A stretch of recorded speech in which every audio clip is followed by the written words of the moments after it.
Woman digging into her mother's passing uncovers her family's web of lies.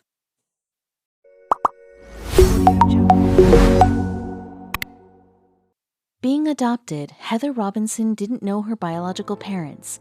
All she knew were vague details about her mother dying as a teenager. However, behind the incomplete story, there was a dark secret lurking, and when it finally came out, it would shatter the Robinsons' lives forever. Heather Robinson was only 15 years old when she uncovered the true nature of her existence. However, to understand the sordid series of events that led to her unusual predicament, she had to go back to the year 1984. All those years ago, a young couple by the name of Lisa and Carl Stassi were in love. They got married, and Lisa soon gave birth to a beautiful baby girl. However, things soon took a turn for the worse. In less than a year, frequent fights and general discontent had plagued the two lovers, leading them to divorce. Carl went back to the military, and Lisa took baby Tiffany with her to Hope House, a women's shelter. While staying in the refuge, Lisa met a man named John Osborne. He took an interest in her and her infant child. Suddenly, things seemed to be looking up for the young mother. John moved the pair into a hotel room, even picking up the entire tab. But it wasn't enough for him. He was determined to help out even more, and so that is exactly what he did. John began making grand promises to Lisa, offering her not only housing but even a job, complete with daycare for Tiffany. He would pay for all of it. Some close to Lisa were suspicious of this strange caretaker's motive. Lisa's sister-in-law was wary of John. She believed he had to have an ulterior agenda that he wasn't sharing. Medical professionals were also looking into him, suspecting that he may have been involved in a sinister scheme. Alarm bells went off for staff at Truman Medical Center, where John asked to be connected with young white mothers. He claimed to be affiliated with the church, but they suspected he was a baby broker looking for infants to sell. Adding to concern was the fact that John was only interested in finding white babies, a common characteristic of such schemes. Lisa had no idea that, at the very moment she was getting closer to this man, experts were accusing him of grave crimes. On January 8, 1985, Lisa paid a visit to her sister-in-law Kathy's house. The next day, John arrived and took her, along with Tiffany, back to the hotel. This would be the last time the 19-year-old mom was seen. She was heard from once more, though. A few hours after leaving Kathy's house, Lisa called her mother-in-law Betty in tears.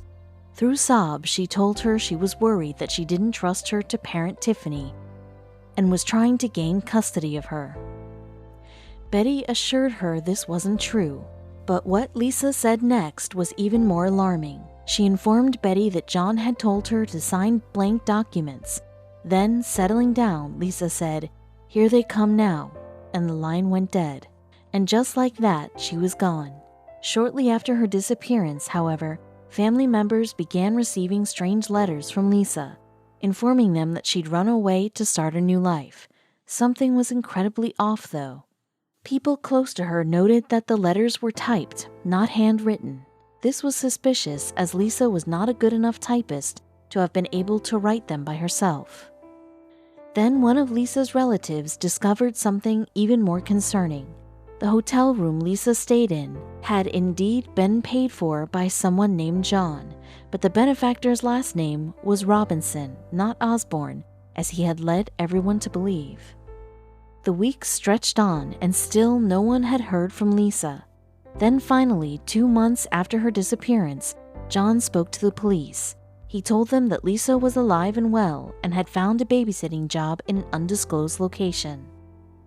Lisa's family longed to know what had happened to her, but they wouldn't receive any closure until a break in the case years later. In 2000, John Robinson was convicted of sexual assault as well as of stealing a woman's sex toys. This was enough to allow law enforcement to search John's house. What they uncovered was an unholy sight, straight out of a horror movie.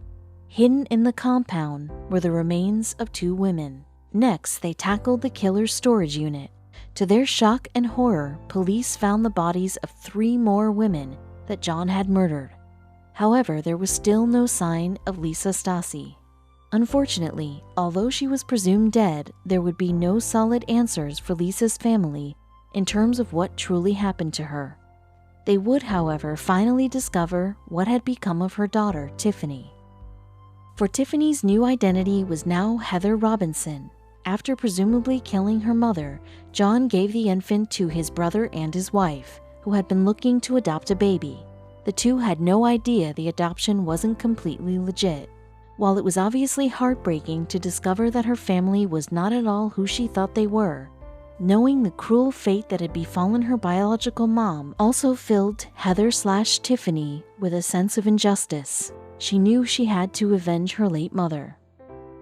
This is why Robinson founded the Lisa Stasi Effect, a group dedicated to helping others who survived trauma, violent crimes, or simply feel like they don't belong. She wanted to right the many wrongs committed in family law for generations.